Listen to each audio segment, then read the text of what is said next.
My name is Suzanne. I'm an alcoholic. And it's such an honor and a privilege to be here. So thank you so much, Troy, for asking me to speak, and just to this home group for flying me out. I live in Missoula, Montana, and stay sober in Missoula, Montana. I have a home group. It's the MOP group, Missoula Oasis Persists, and it's actually a Zoom group. And so I would be thrilled and honored if any of you ever wanted to hop on to one of our meetings. We meet 5 days a week. So anyways, back to it's an honor and a privilege to be here. I love AA. I love you guys. I just love AA in the way that you do when someone saves your life, you know, and you just got a little bit of gratitude for them.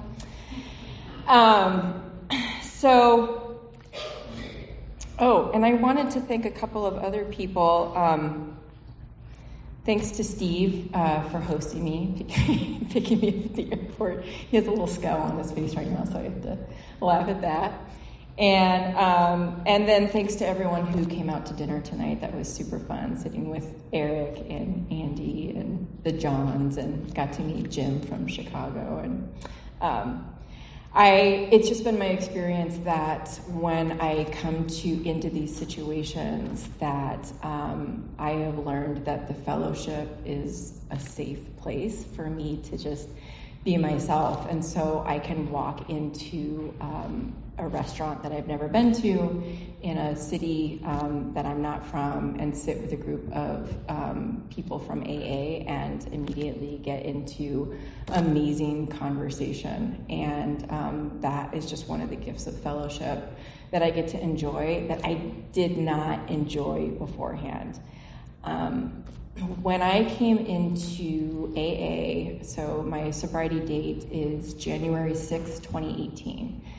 And when I came into AA, I had a lot of anxiety, and I couldn't sit in a group full of people that I didn't know, because there were a million reasons in my head of why I didn't like you and why I didn't trust you. And I hated myself, and also I was drunk, or I wanted to be drinking. And I had so many blocks that were preventing me from just having normal human interaction with other humans. And something that I've heard a lot lately is how addiction, the opposite of addiction is connection, you know, and that totally makes sense to me because I couldn't connect to other people. And so something that I wanted to talk about tonight, and also, how long am I speaking till? Is it until 9? Okay. All right, you guys, you got me for 2 hours. Something that I wanted to talk about was how I've been sober for 4.5 years now, and and I have a sponsor, and my sponsor has a sponsor, and like I said, I have a home group, and they know that they are my home group, but that was not the case for the first 2.5 years that I came into this program. I had a really, really hard time trusting you all. I had a really hard time believing that you all were going to do what you said you were going to do, because my experience with myself was that I couldn't trust myself, and I was not going to do what I said I was going to do. So I was going to, I just projected that onto every person that I was around. And what that looks like is a really small, sad, lonely, and flipped out life all the time. I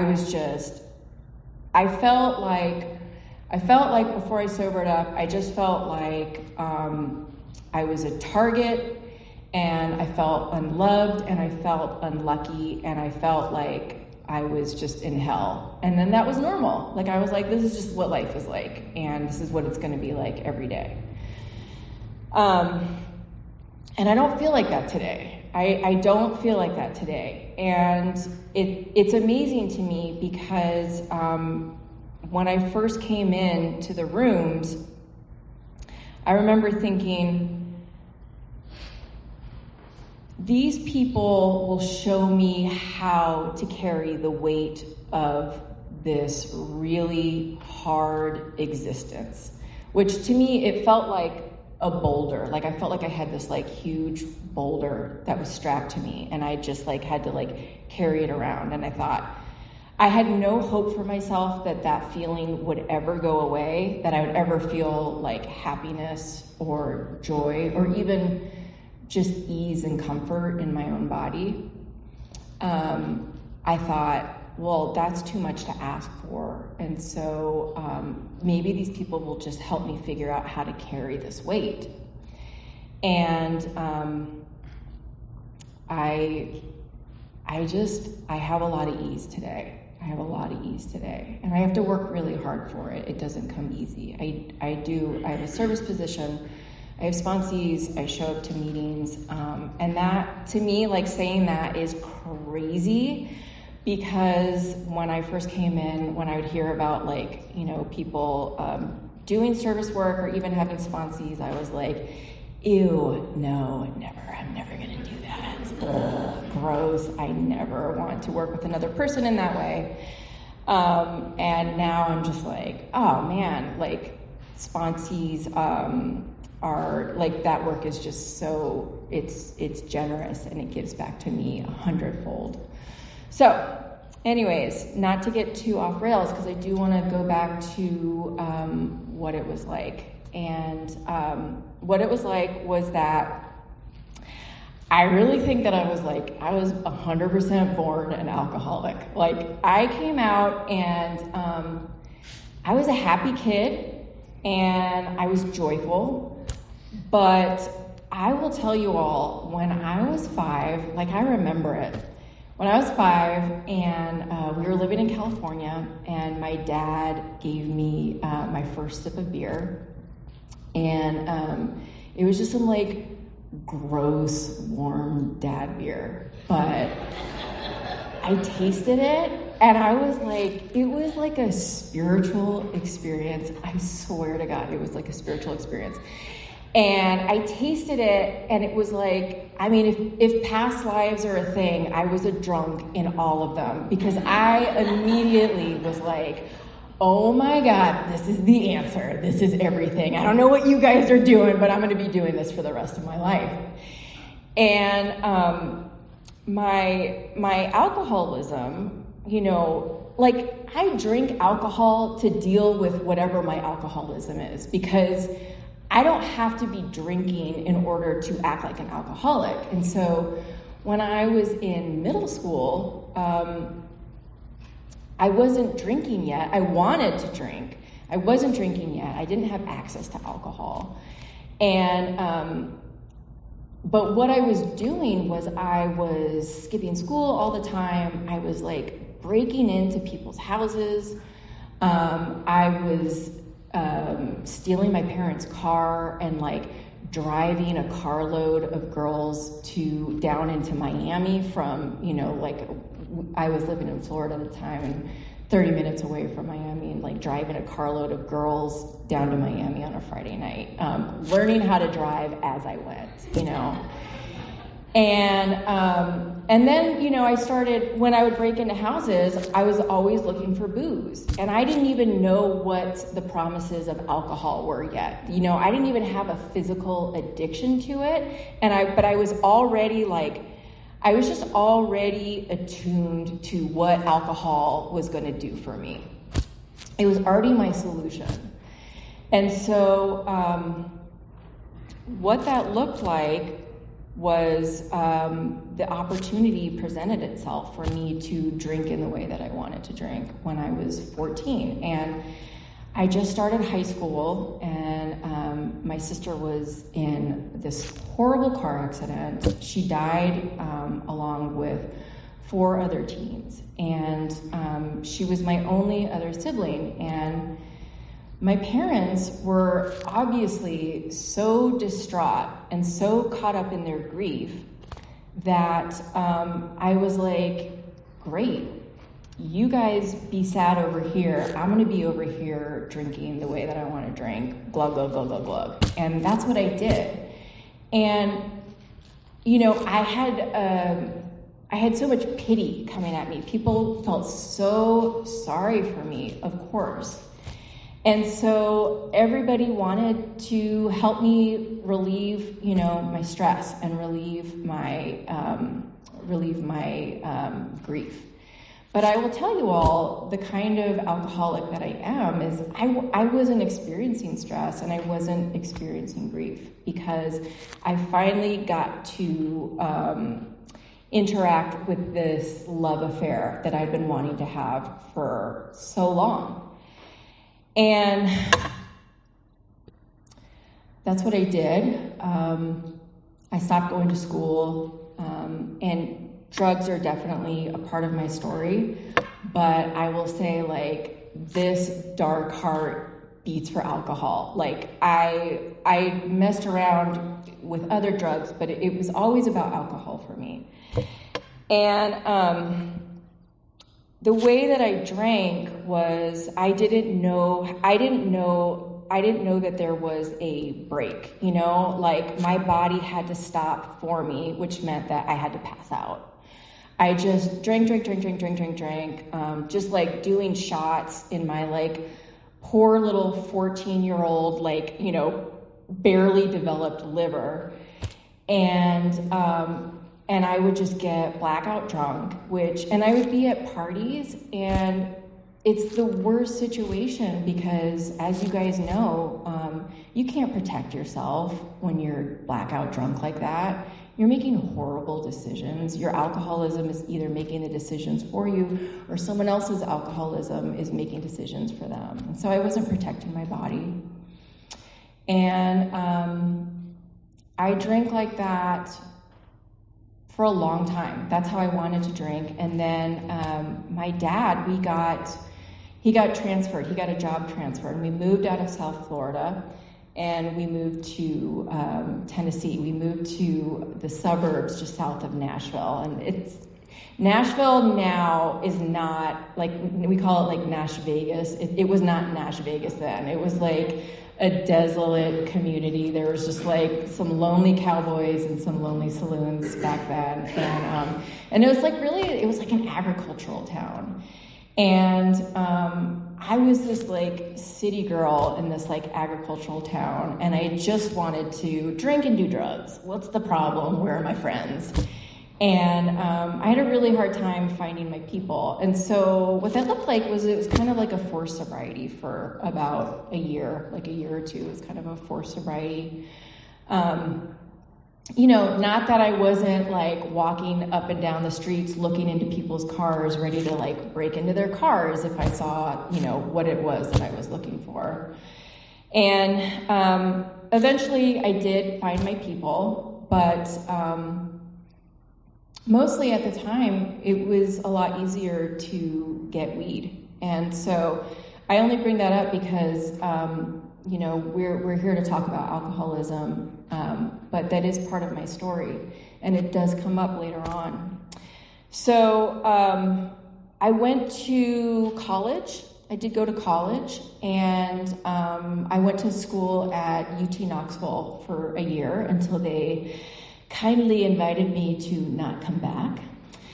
And that was like a huge party school, and it was just Suzanne doing the Suzanne show with my Suzanne moves, and what those moves were was just me blackout drunk, and people like literally carrying me into parties. Like I would just drink until I passed out, and like people would like carry me to the next party, and I was like, this is fun.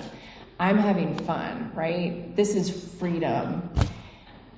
And I remember being at a party one time, and there was this guy that was there, and he was just sitting in a corner by himself, and he was totally quiet, and he had this like long Jesus hair, and I was like, he was this beautiful, he had this beautiful face, and it was just this beautiful, serene face. And somebody told me that he had just gotten so messed up on whatever drugs he was doing that he couldn't talk anymore. He was just completely unable to speak. And that happened weeks ago, and he was still unable to speak.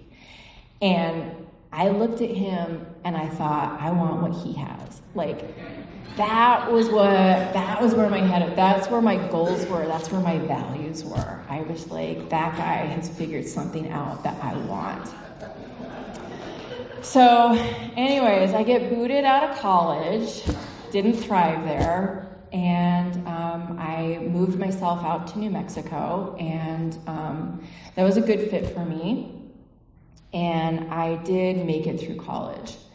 And I went on to do things that people do, like I got married and I had kids. And when I had kids, so part of the way that I experienced my alcoholism is that I love intensity. Like, I love intensity. If something's like gonna take me out of body, mind, and spirit, I'm so into it. Cue pregnancy. So when I was pregnant, that was an intense situation. I have major authority issues. I have control issues. Like, that might sound familiar to some of you. And I had two natural childbirths, and it's not because I was doing anything like stoic or epic or great. It's because I didn't trust the doctor, and so I was gonna do it myself, and I was gonna do it intensely. And I loved that, and I loved the infant stage of having babies. It held my attention. Not a lot of things hold my attention. That held my attention because it was so intense. It was night and day, and I love that. I'm like a German Shepherd. Like, I need a job, and I want to be put to work, and I want it to be intense, and I want it to feel like life or death. And so that was like a really great time for me. And what happened was I didn't drink a lot. I did. I drank. I drank during my pregnancy, but I didn't drink a lot, and I didn't get blackout drunk. I didn't drink a lot when my kids were really little. And as you guys know, when you have that story about yourself, about those times that you didn't drink, that's really hard later when you have to surrender and you are definitely an alcoholic, but you're not ready to call it because you're like, you know what? I don't know if I am because blah, blah, blah, blah, blah, and I was sober for blah, blah, blah, blah, blah, blah, blah, So what happened was, let me check the time. All right.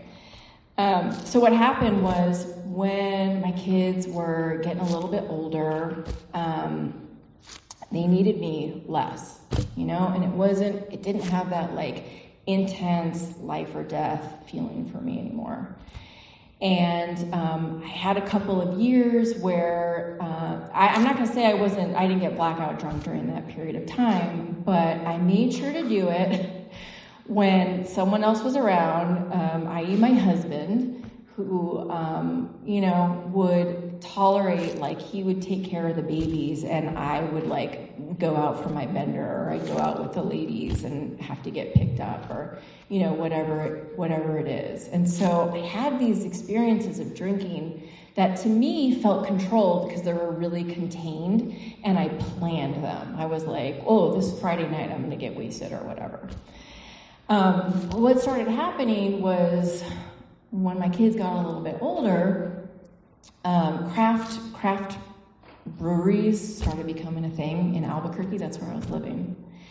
And they were great because you could get a really nice beer and it would have like an 11% ABV that you could sip on a Thursday at noon, and it's a brewery, and so that's not weird. And also, I'm not ordering any food. And also, I went for a 15-mile run this morning and haven't had anything to eat, so I'm going to sip this beer. But like, other people are doing that too, and it's the same, right?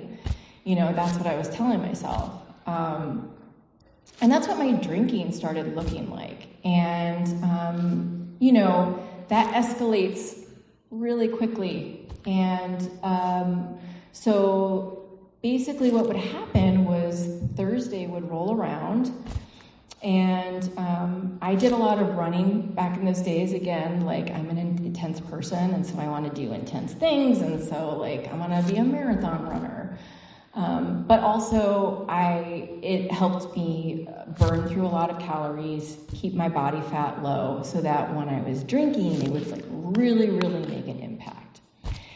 And Thursday around noon, I would go to the brewery and I would start drinking at Thursday, and I would just drink my way up until Sunday night, because I could tell myself that story. Well, on Monday and Tuesday and Wednesday, like, I was like white knuckling it, but I wasn't drinking, right? And I was just like really, really holding on to that story. Like, I am not an alcoholic, because look at me, look at how controlled I am. And I had this circumstance where my father had sobered up, probably about, I think he sobered up in 2012. He sobered up in 2012, okay? So I had my father in sobriety, and he is in AA. And I also have two cousins that are sober. And all of them had amazing results in AA. And so I knew a bit about AA, and I also knew a bit about alcoholism, and what that looks like, or what it feels like, is when people talk about relapsing and going back out and having a head full of AA and a belly full of beers, like the worst combination. I had somewhat of a head full of AA because I had, I had been around the program. So I knew what the warning signs were. And I thought, well, okay, if I don't do A, B, and C, then I'm not an alcoholic. And so I really tried not to black out drink anymore. I can't say that I didn't, but I really, really tried not to black out drink anymore. And so what I would do, because I thought, if I am like the queen of control, I will just sip my way to drinking the way that I want to, which is basically every day, every minute, every hour. But I'll sip it, and then it's okay. And I did. I was the queen of control. I was sipping my beers constantly and not eating. And what was happening was that I was so spiritually unfit and so maladjusted, and I was in this fear that I wasn't dealing with. I was holed up in my house because I knew if you're out driving, and getting arrested, like, you're definitely an alcoholic, and I'm going to stay in my house and keep this contained. And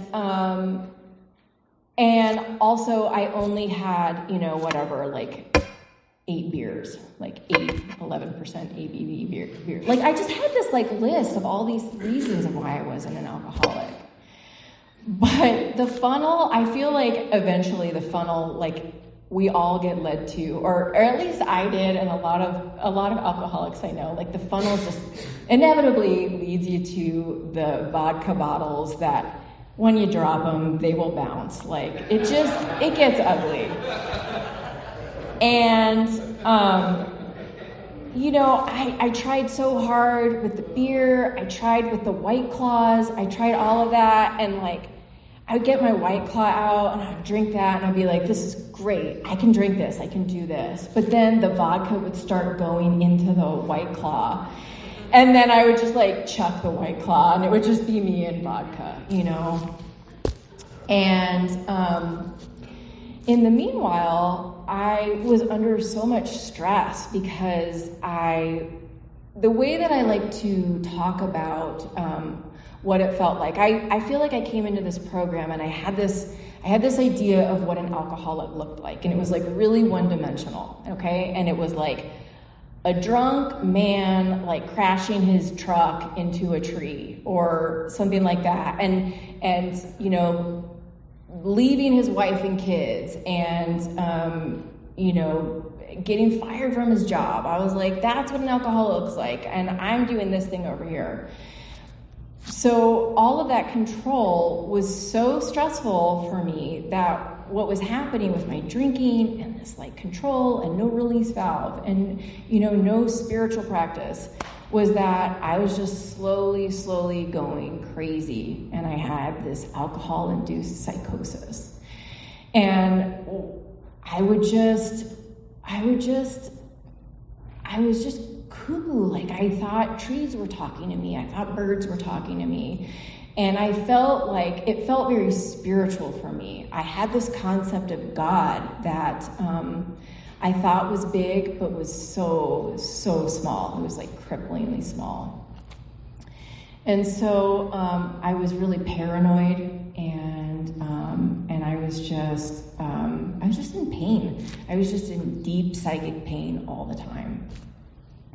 So vodka, you know, that's what you do when you're in that state. It's vodka time. And I had 2 psychotic breakdowns, and a lot of that has to do with, you know, when I was in Tennessee, like I said, I was so young and I couldn't get booze. And so I was smoking so much pot. And I found out later, like, you know, I had this still forming brain, and I smoked so much pot for so long that later, when it was probably a year before I sobered up, I had an edible in Denver. I went to Denver and I had an edible, and my brain just went, you know, it just broke, and I had a psychotic breakdown. And that's really hard to explain to people while you're high, because they're like, okay, mom, like, you're just high. And I'm like, oh, trust me, I know what being high is.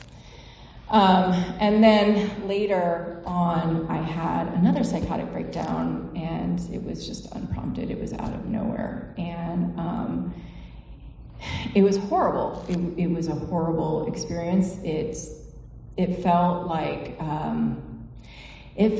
there was no love in the world. That's what it felt like. It felt like there was no love in the world, that we were just in this like nihilistic, horrible existence, and there was never going to be love in the world. And now the way that I describe that and the way that I understand it is I was having a spiritual experience. And it wasn't the good kind, but it was a spiritual experience. After that happened, it took me a year for me to do what I needed to do, which was to stop drinking and get myself into an AA meeting. And the crazy thing is there was nothing in particular that happened to get me into my first AA meeting. I had woken up a couple nights before that. I walked out on my counter, and there was a 5th of vodka and a liqueur that I had been mixing. And they were empty, and I was the only one that had been drinking them, and I was like, whoa, I drank a lot, and you know, it's Wednesday, like, there's no reason for me to drink like that. But I got up, and I went on a run, and while I was on that run, I had this thought, like, maybe I could quit drinking. Maybe I could do it, like maybe I could do it for forever. And I'd had that thought a million times, but for some reason that time, I didn't have the follow-up thought, which is why I wouldn't pursue it. And the follow-up thought was always like, well, how do you travel and not drink your way through traveling? Like, how do you go to Mexico and not drink, you know, cerveza and mezcal, or, you know, how do you, like, wherever, how do you fly to Salt Lake City and go through an airport and not hit the bar even though it's 8 o'clock in the morning? Like, I just could not get past that block. And so, I did, for whatever reason, I just had this like window where I didn't have that follow-up thought, and I walked into my kitchen and I like grandly announced to my husband, like, I think I want to quit drinking. And I just thought like he was gonna be like, oh, you're amazing, well done. And he just like, he was doing the dishes and he just like sadly put one dish, in the cupboard, and was like, you say this all the time. And I was like, I do? Like, I didn't even remember that, And so I sort of like dejectedly, after my grand announcement, didn't drink. I didn't drink for a couple days. And I thought, well, I don't want to go to AA because I'm not an alcoholic. But maybe if I went to a meeting, because I'm so wise, I could help them. And that's what got me into my first meeting. This huge ego of mine. So I go into my first meeting, and it was a women's meeting. And right off the bat, I was like, okay, I'm going to do this. And I told them, I was like, I'm Suzanne, I'm an alcoholic, and bye everyone, stay sober. Love you guys. I do get sober at the end of this.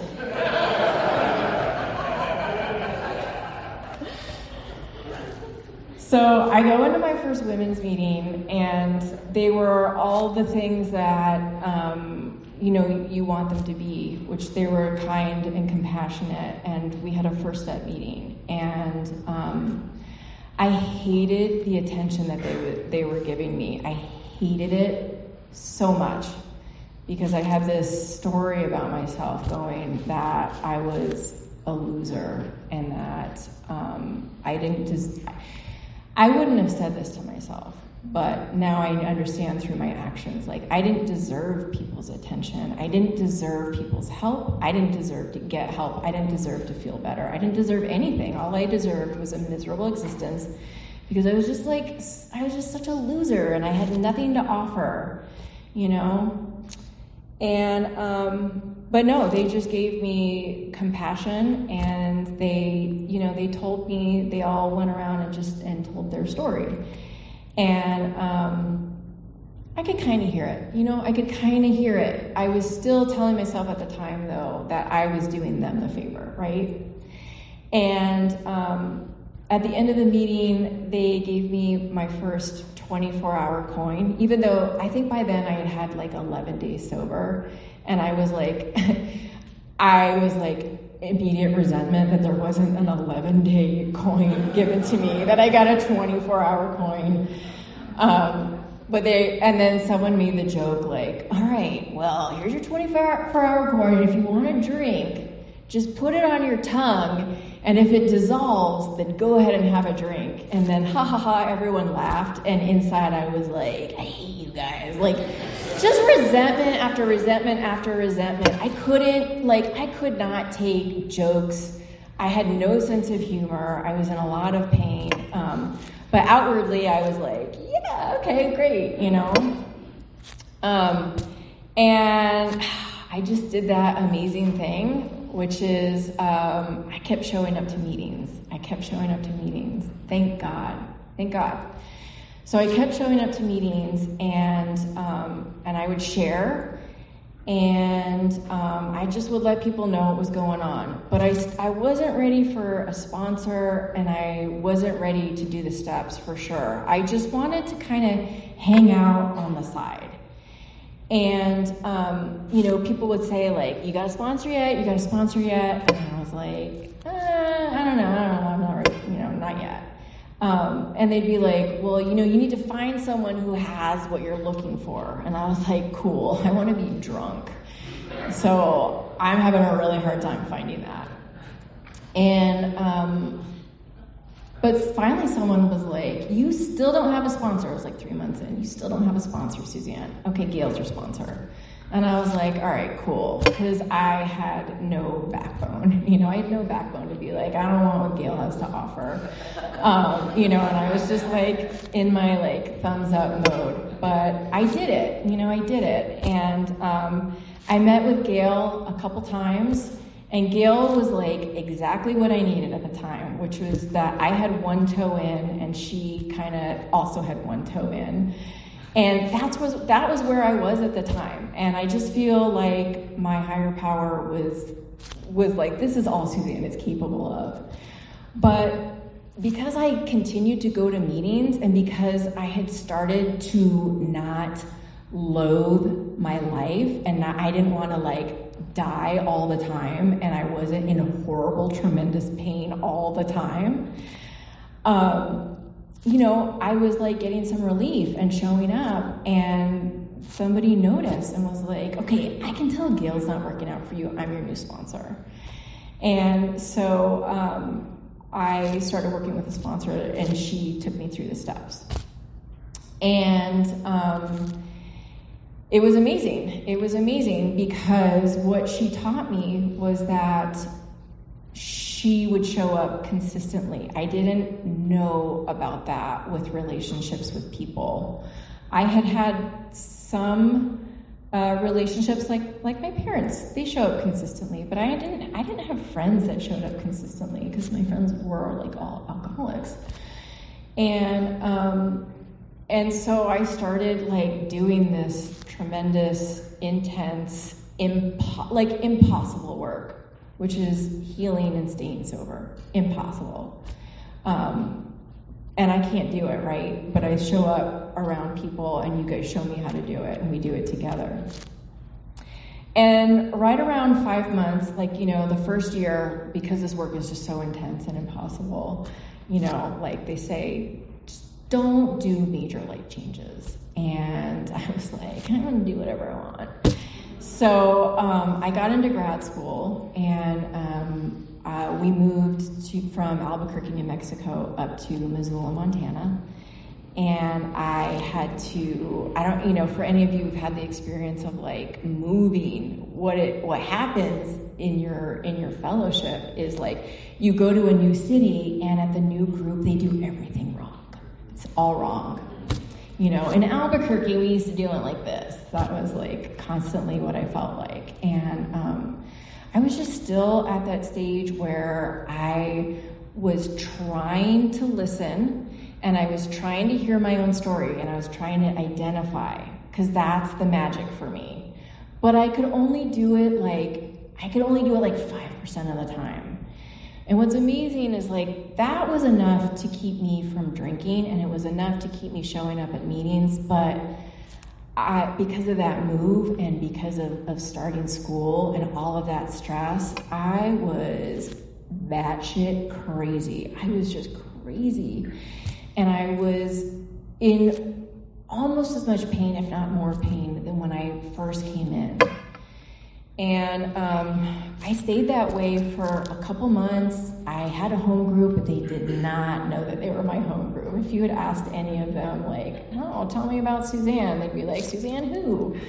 I was doing that thing where you come in late, you sit at the back, and then as soon as we hold hands at the end and say the prayer, I'm like out of there. And I just still didn't have that trust, and I still didn't believe you guys. I didn't believe that the promises could come true for someone like me. I still had that feeling of scarcity, and I still thought I was just like this huge loser. And so when you guys were talking about the promises, I was like, that's cool for all of you, but I cannot hold hope for that.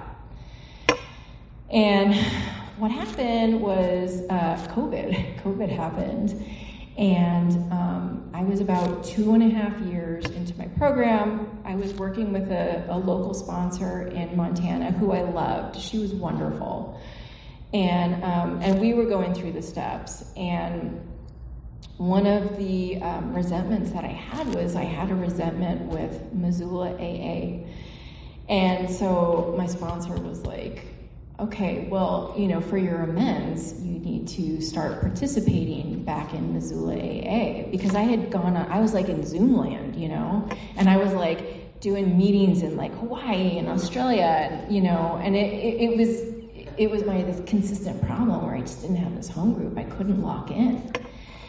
And she was like, yeah, so your amends is like you get to get involved in Missoula AA. And I was like, ugh, okay. So I got a service position with Missoula AA, and this was when like basically everyone was on Zoom, and I started getting locked into the fellowship, and I was not prepared for my program to take off in the way that it did. And what happened was like I got locked into people who could hold space in a way that it just felt trusting and nice. And I started like that 5% where I was just listening 5% of the time. I was just identifying 5% of the time. Just started going, it just started taking off. And it started turning into like 15% and 20% and 30%. And the more that I could like listen to you all and be open and be willing, and to not sit there with like that scowl on my face, like what is this person talking about? But I could like look for the similarities, and I could look for the work, and I could see like where they were working hard, and I was trying to work hard, and we're just doing this impossible thing. The more I started giving over to that, the better I started feeling. And I started feeling really, really good.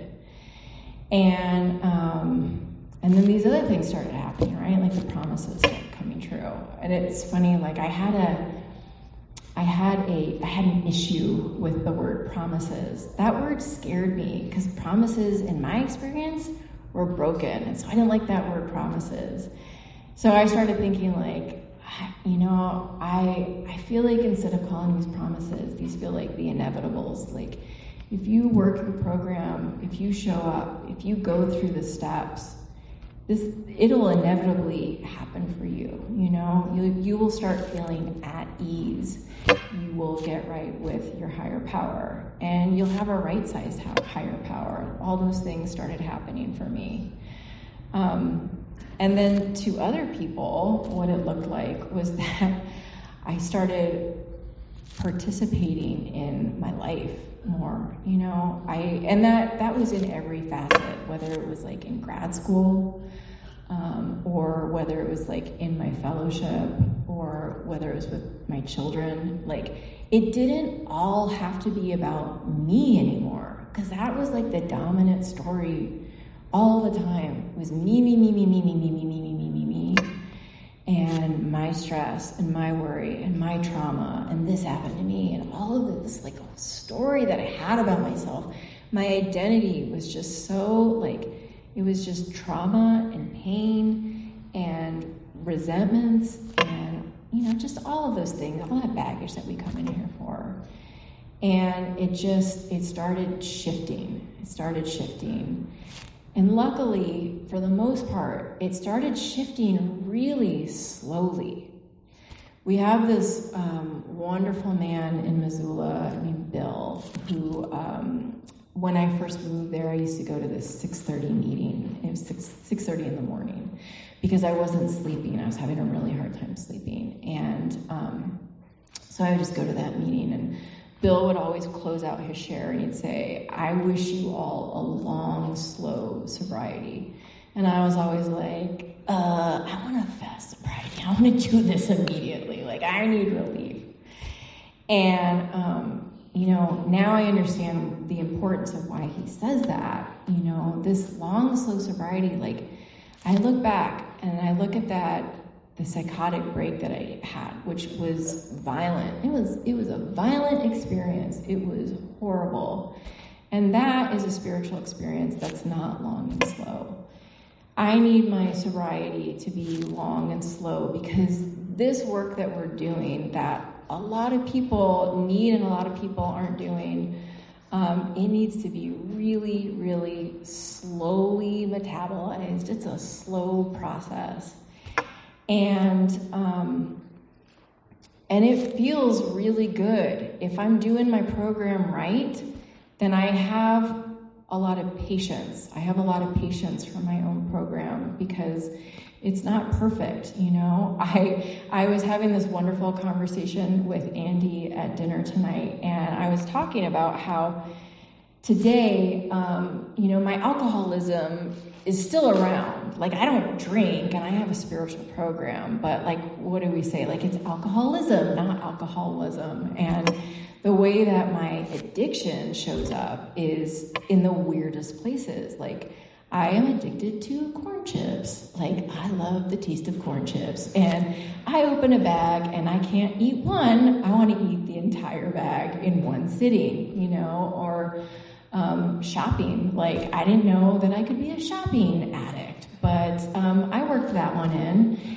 And, you know, it's just like, I'm addicted to, like, I just want to feel good. I want to feel good. And then when I do feel good, I'm immediately like, this feels amazing. How can I do this fast and as soon as possible? So I continue, like, I have to work my program continuously, and I have to work with a sponsor who I trust, because I have to be so honest with her, because I'm crazy. I have the worst ideas. I have terrible ideas. Like, if I encounter a situation, whatever my first idea is, like, I know it's off the table. Like, whatever the first idea, it's the worst one. I will try it. I'll try it. I'm like a bee, just like ramming back into a window over and over again. Like, maybe this time, maybe this time. But no, it's not this time. Like, my first ideas are terrible. So I do have to work with a sponsor, and I have to be willing to be what I would say is like humiliatingly honest with her and divulge to her. And what happens is that she, a lot of the time, you know, it's like my idea is like going in this direction, and then my sponsor will just like very sort of gently go like, no, Suzanne, it's just this direction. And she'll just make these little corrections. And that's what sobriety has been for me in a lot of ways. It's just like one little correction after another that have amounted to a tremendous amount of relief for me, spiritually speaking, physically, financially, like you name it, just relief. And it looks like my sobriety today looks like having a service position. You know, like when I was asked to speak tonight, like, so my service position in my home group up until a week ago was I was our speaker seeker, and I was also the meeting chair. And what I've encountered with myself and what I encounter every time I ask someone to speak is like, someone asks you to speak, and you know, we're told like, if you're asked to speak, say yes, you gotta say yes, right? But what happens on the inside, and I can see it in people's eyes, and I do it, is your first impulse is like, hell no, I'm not gonna speak. No. I'm busy that weekend. Like, your brain is just like becomes this brilliant mathematician, you know, just like calculating like, oh, I'm gonna be blah, blah, blah, blah, blah. And, but that's the first idea, right? No, big no, and then you let it pass, and then you say yes, and you commit. And, you know, so I committed to the service position where I got to chair the meeting, and that was hard for me because when you have been telling yourself for so long that you're a loser, that you have nothing worth saying, and that people shouldn't, you know, people aren't going to get anything out of your story, like, and then every week you're up and you're chairing and you're participating, you're talking, and people are looking at you. That's hard. It's really, really hard. And it was the best thing for me. It was so good. I just had a wonderful experience in healing that part of me that couldn't be looked at. And then, you know, coming up and being able to talk to you all tonight, like, I just know at the end of the day that two things are going to happen, which is like, I'm going to feel afterwards, well, first I'm going to have a vulnerability hangover. But then when that passes, I am going to feel like I got to share my story with you all, and that there is a part of that that trauma that I don't have to carry around anymore, because that's what we do for each other. We share the load. And and so I've learned to say yes a lot, and I was not the type of person that could say yes in the past. But I do it because if I don't, my solution is to drink and die. Like that's also my first idea, just drink and die, you know? My solution really quickly reverts back to that man at the party who had to put an insane amount of drugs in his system to stop himself from thinking, because I thought that was a spiritual awakening. And today, my experience of a spiritual awakening, my experience of a higher power is so much bigger than that. It's so much bigger than that. And I have to thank AA for that. I have to thank you all. You know, this fellowship has just taken my concept of what a higher power is, what a higher power is for, how a higher power is used, and even like what my individual higher power looks like, which I just like. I love that we get to design our own God, because I wouldn't be in here if we couldn't. And just exploded it. You know, it's just exploded it. And as my higher power gets bigger and bigger, my heart gets bigger and bigger, my sobriety gets bigger and bigger. So, and eventually, you know, somebody decided that they want what I had and asked me to be their sponsor. And I was like amazed, because, you know, my story before was like, I never want to do that. I would never, like, I don't want people calling me with their problems. Like, why would I want to be available for that? And now I've had the gift of like taking several women through the steps, and oh my gosh, that is an honor. And it's just strengthened my sobriety, and it's strengthened my program, and it's just embedded me deeper into my fellowship.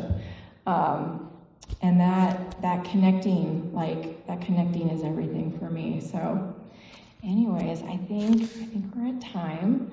So thank you all so much for being here. And to anyone who is new, this work is really hard. Like, anyone in here who has strung some days together, like, knows this work is so hard, and we hear you and we see you.